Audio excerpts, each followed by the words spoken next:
시청자 여러분 안녕하십니까. 지금부터 저녁에 안보정로를 시작하겠습니다. 자, 이번 시간에는요, 이 조금 전 방송에서 지금 이원석 검찰총장 그야말로 자기 주변 참모들에게 한 얘기를, 은밀하게 한 얘기를 동아일보 단독 보도를 통해서 이제 우리가 알게 됐는데요. 그 내용을 여러분께 말씀드렸는데, 참모들한테 한 얘기를 보면은 이제 정조준, 그러니까 이제 김건희 여사에 대한 정조준의 초점을 맞춘 발언을 했습니다. 누가 이런 식으로 수사하면 믿겠느냐? 이러면 민주주의가 무너진다. 이렇게 됐는데요. 이번에는 본인이 이제 사퇴를 할 수도 있다. 이러한 가능성도 시사하고 있지만은 그 점에 대해서는 상당히 조심하고요. 김건희 여사에 대한 조사 결과를 보고 입장을 발표하겠다. 그러니까 이제 변수는 상당한 건데요. 자, 그런데 이제 요런 내용을 보면은 결국은 지금 이제 사퇴 쪽으로 갈 가능성도 배제할 수 없어서 용산의 대응 방식이 상당히 이제 관심거리가 아닌가. 요 사퇴를 할 경우에는 이제 민주당 이 특검놈, 좀 봐주기 특혜 수사, 여기에 또 이 민주당이 힘을 싣고 난리를 치겠죠. 자, 그래서 어떻게 됐거나 지금 이제 이원석이도 말이죠. 어쨌든 간에 자기를 발탁해준 사람이 윤석열 대통령 아니겠어요? 그래서 그런 인간적인 정분도 무시하면 이거 배신자 소리를 또 들을 가능성이 있는 것이 아닌가. 그런 점을 참고하시라. 이렇게 말씀을 드리고 싶고요. 자, 그래서 요 내용을 얘기를 하고, 그 다음에는요, 지금 이제 검찰총장 후보 추천위원회가 지금 돌아가고 있어요. 자, 그래서 오늘 이제 7월 벌써 이제 22일이니까 이제 날짜가 별로 안 남았어요. 자, 그래서 지금 검찰총장 후보 추천위원회에서는요, 후보 추천을 서둘고 있다. 이런 보도가 나오고 있습니다. 자, 그래서 제가 한 두어 차례 여러분께 보도해 드렸는데, 언론 보도를 종합적으로 이제 여러분께 말씀을 드리면, 자, 초기에 제가 빅3. 자, 그래서 지금 현 법무차관과 대검차장, 그리고 서울고검장이 빅3였다. 이런 말씀을 드렸고, 그 이후로는 또 양석조, 그 다음에 서울중앙지검장까지 내려갈 수도 있다. 이렇게 이제 또 2명을 더 추가적으로 말씀을 드렸는데, 이러한 구도에서 큰 변화는 없는 것 같은데요. 지금 최근 들어서는 지금 밖에 있는 원로 법조인이 떠오르고 있다. 이러한 새로운 묘수가 나오고 있어요. 최경규 변호사라고 하는데, 자, 이 얘기는요, 지금 이제 민정수석에 지금 김주현 변호사를 갖다 놨잖아요. 그러니까 김주현 변호사가 상당히 높아요, 서열이. 예. 이렇게 이제 서열이 높은, 지금 이제 법조인을 검찰총장을 시켜갖고 검찰의 안정적, 검찰이 지금 현재 지금 민주당하고도 싸워야 되고 여러 가지 어려움이 있지 않습니까? 그러다 보니까 검찰의 안정성을 좀 더 좀 뭐라 그럴까요? 살려줘야 되는 것이 아니냐. 이런 얘기가 있고요. 지금까지는 이제 이 윤석열 총장도 한동훈이도 다 특수통인데, 특수통이 오니까 한마디로 승깔 있는 수사를 한다는 겁니다. 대표적으로 이번에 이제 김건희 여사 수사에 대한 이원석의 발언인 것이죠. 입장. 자, 그러다 보니까 이제 그런 검찰 내부에서도 특수통만 검사고 우리는 검사 아니냐. 이런 내부 불만이 조금씩 있다는 거예요. 그래서 특수통보다는 다른 비특수통, 그런 조직의 안정, 그 다음에 이제 검찰의 어떤 수사 전략, 기획과 전략, 이런 부분에서 좀 그 능력이 있는 사람, 요런 점도 새로운 변수로 떠오르고 있다는 겁니다. 그래서 이 검찰총장 후보군에도 조금 그 설이 지금 나뉘고 있는 상황이 되고 있다. 자, 그래서 요 내용을 여러분께 말씀을 드리겠고요. 지금 미국 내에서 이 바이든 결국은 사퇴했습니다. 사실 남의 대통령 선거라고 보기에는요, 미국은 너무 커요. 미국은 남의 대통령 선거가 아니고 사실 우리 대통령 선거 다음으로 가장 중요한 대통령 선거는 미국 선거가 되겠습니다. 자, 그럼에도 불구하고 오늘 이제 용산에서 지금 이제 사실 내정 간섭이 되는 것이, 잘못하면 한미동맹이라고 하는 것은 여야 모두가 지지하는 거다. 지켜보고 있다. 일일이 언급하지 않겠다. 이런 입장을 내놨고요. 지금 바이든이가 내가 남은 임기 동안은 대통령으로서 역할을 충실히 하고, 후보는 해리스를 지명하고, 또 결국 이제 도중 하차했습니다. 잘한 것이죠. 예, 그래서 요 미국 내 동향을 말씀을 드리겠고요. 그리고 지금 오늘 동아일보 이 칼럼, 정용관 논설실장의 칼럼, 자, 한동훈이는 도구냐 아니냐, 요 부분에 대해서 이제 칼럼을 썼어요. 자, 그래서 제목도 한동훈은 주인공이냐 도구냐, 요런 거를 썼는데, 요 칼럼도 한번 음미해 볼 필요가 있지 않나, 이렇게 생각이 되고요. 칼럼이 비교적 현 상황을 좀 뭐라고 그럴까요? 공정하다고 할까? 균형 잡혔다고 할까? 그런 칼럼으로 되어 있어요. 자, 그러면 말이죠. 맨 먼저 말이죠. 지금 이제 이원석이가 아침 출근길에 밝힌 입장을 여러분께 말씀을 드리겠는데, 대통령 부인 조사 과정에서 원칙을 지키지 않았고 결과적으로 국민과의 약속을 지키지 못했다. 국민들께 깊이 사과드린다. 이렇게 밝혔습니다. 이런 취지로. 그래서 성역과 특혜, 예외 없는 수사를 강조해 왔는데 김 여사 조사를 어떻게 보느냐, 이런 질문에 대해서요, 한 3초 정도 침묵을 했다는 거예요. 그러니까 이제 본인도 고시면은 이런 모습이 되겠죠. 그래서 국민들께 여러 차례 걸쳐서 법 앞에 예외도 특혜도 성역도 없다고 말씀을 드렸는데, 대통령 부인 조사 과정에서 이러한 원칙이 지켜지지 않았다. 그러면서 말이죠, 일선 검찰청에서 어떤 보고도 받지 못했지만은 일선 검찰청을 제대로 이끌지 못한 것도 모두 제 책임이다. 그러면서 사과를 했습니다. 그리고 앞으로 남은 수사와 사건 처분에 있어서는 모든 국민은 법 앞에 평등하다는 헌법 원칙이 반드시 실현되도록 제 모든 힘을 다하겠다. 이렇게 밝혔어요. 예. 자, 그래서 누차 말씀드린 대로 어제 이제 그 토요일 날, 그러니까 이제 한밤중에 조사를 받았잖아요. 주가 조작하고 이제 크리스찬 디올백 요 수수 문제. 자, 요거에 대해서 이제 조사 도중에 보고를 받아서 이 패싱 논란이 하게 됐고 격려했다. 여기까지는 이제 말씀을 드렸죠. 예. 그러면서 말이죠. 이제 기자들이 이 총장 패싱 그런 거에 대해서 어떻게 생각하냐 물었더니 진상과 경위를 파악한 다음에 필요한 조치를 취하겠다. 그리고 이창수의 문책 계획이 있느냐 물었더니요. 오늘 중앙지검장으로부터 직접 보고를 받게 돼 있고 진상을 파악해 보고 그에 상응하는 필요한 조치를 취하겠다. 그래서 이창수 중앙지검장, 검찰총장 지 맘이지만은 결국은 징계는 법무부에서 징계하지 않습니까? 그렇기 때문에 이것도 상당히 한계가 있지 않을까, 이런 생각이 들어요.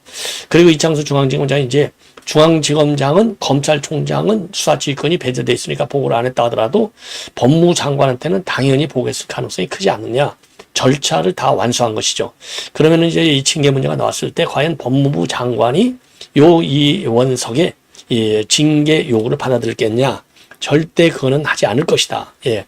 자, 그러면 그거야말로 윤 대통령에 대한 반감이나 마찬가지죠. 왜? 용산 대통령실하고는 계속 조율해 왔지 않습니까? 예. 그리고 말이죠. 그리고 이번 이제 이 사퇴할 가능성도 시사했다. 이런 평가가 나올 수 있는 발언이 되고 있어요. 뭐라고? 2020년도 5월 23일 날 대검 차장으로 그리고 검찰 직무 대리로 일을 시작했다. 2년 2개월이나 검찰총장 역할을 했으니 이 자리에 무슨 여한이 있고 미련이 남아 있겠습니까? 그래서 국민과 헌법 원칙을 지키겠다고 약속했기 때문에 할 수 있는 일을 최선을 다해서 하고 그게 부족하다면 그때 제 거취에 대해서 판단하겠다. 요거는요, 사퇴하겠다라고 직접적인 입장을 밝혔다라고 보기에는 한 단계 쿠션을 깔고 있어요. 자, 그래서 이 얘기는요, 지금 앞으로 또 하나의 충돌 국면이 뭐냐? 수사한 내용을 어떻게 발표할 것이냐, 그리고 수사 내용을 어디까지 담을 것이냐, 수사의 결과 기소를 할 것이냐 말 것이냐. 지금 이제 법 쪽에서는요, 기소거리가 되지 않는다는 게 중론으로 되어 있어요. 자, 그러면서도 이제 변수는 하나 있어요. 뭐냐?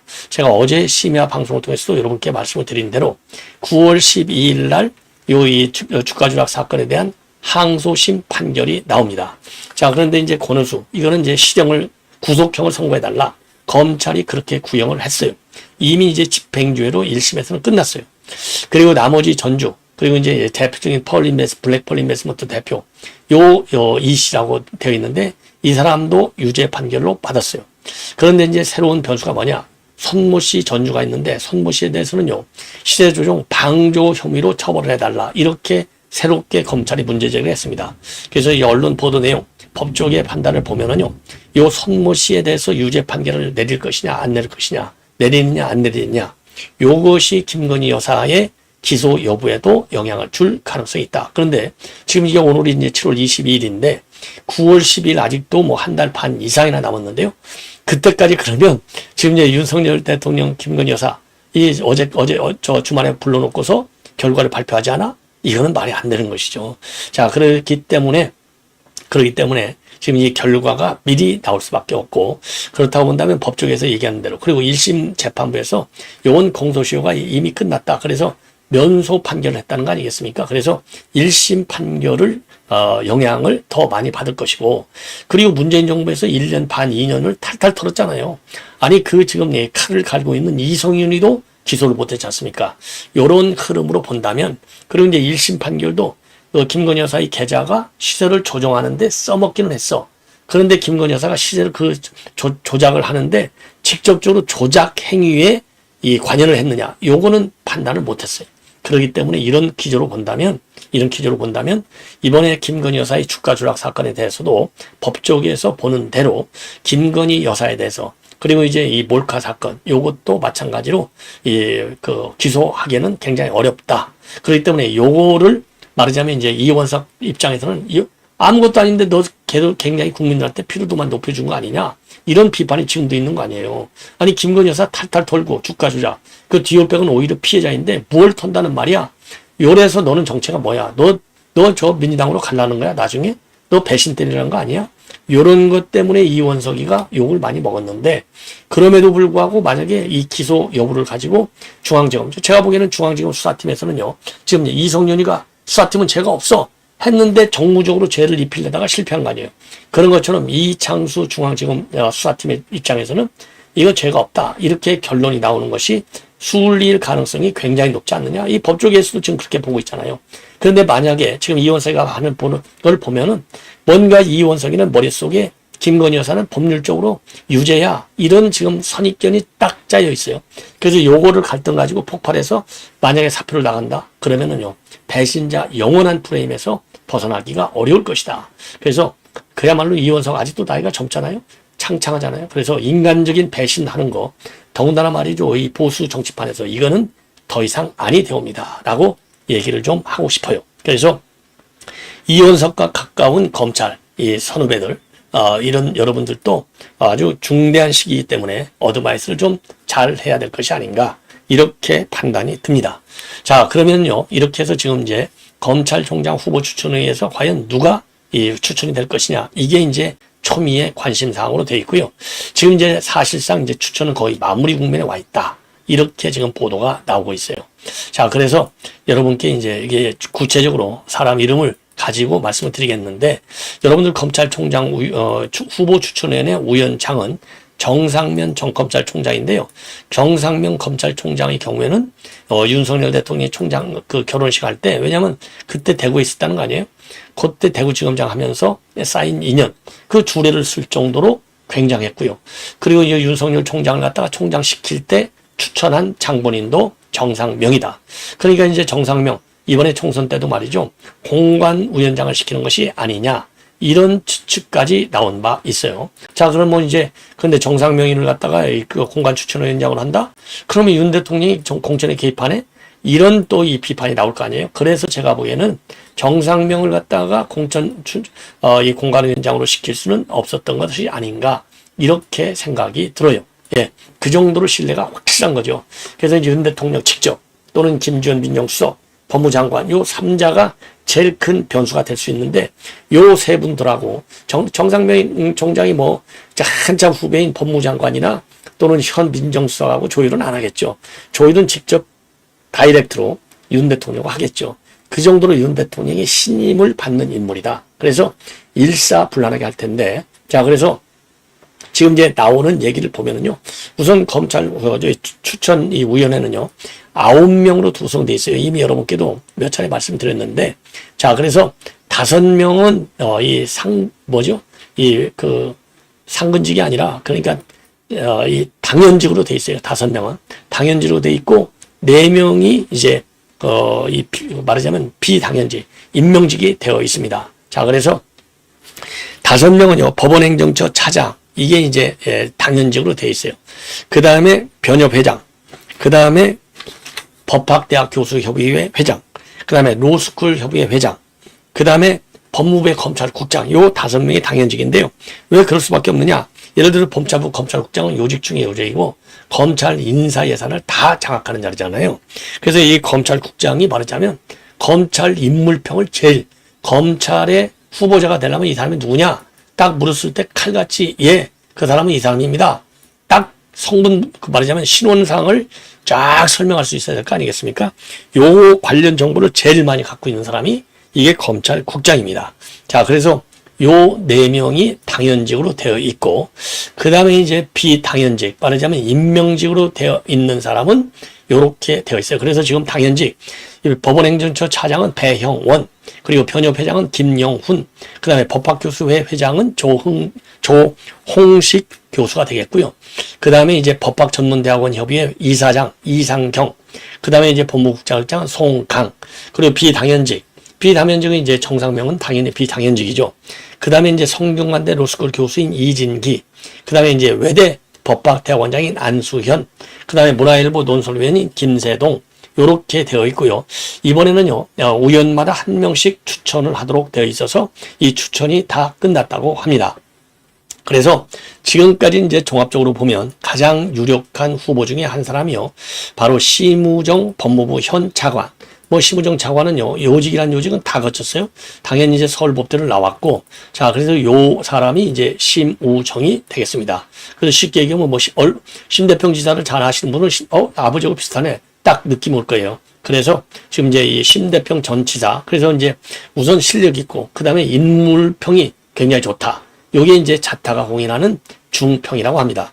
여러분들 잘 아시다시피 심대평 지사도 인물이 그러니까 이제 인격이 아주 훌륭하거든요. 그러니까 제가 보기에는 이제 아버지한테 교육을 제대로 받은 것 같아요. 그리고 아버지인 심대평 전 지사도 정치적으로나 또는 이 관료로서 아주 대성하신 분이잖아요. 그러니까 제대로 이제 엘리트 코스를 받았고, 엘리트 코스를 또 검찰에서 겪어왔어요. 그리고 이제 연수원 26기이기 때문에 이제 이 검찰의 안전성을 취할 수 있다. 이렇게. 왜냐하면 만약에 이제 후배로 들어가면 이제 검찰총장 선배들을 또 사표하고 나가는 게 또 기본이잖아요.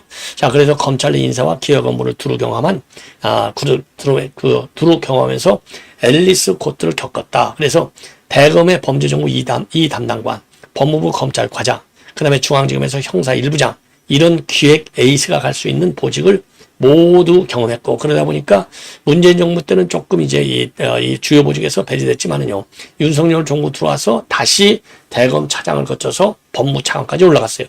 그러니까 엘리트 코스 경력 관리를 윤 대통령이 잘 해준 거라고 이제 볼 수 있겠고요. 예, 그래서 검찰 내 신망이 굉장히 높다. 예, 이런 평가를 받고 있습니다. 자, 그래서 지금 이제 이 장점이 뭐냐? 지금 이제 검찰 인사가 항상 법원 인사보다 빨라요. 너무나. 그러다 보니까 이제 검찰 인사는 너무 어리다. 법원 쪽에서 볼 때는 어린애들이 요직을 다 꿰차고 있다. 이런 비판까지 있다는 거 아니에요? 비하냐? 그래서 그런 점에서도 좀 이 검찰의 인사를 조금 안정적으로 좀 지연시킬 수 있는, 연차를 갖다가 좀 늦출 수 있는 1, 2기 정도 장점이 있다. 자, 그리고 이제 이 기회통이다, 인사통이다, 이런 평가를 받고 있고요.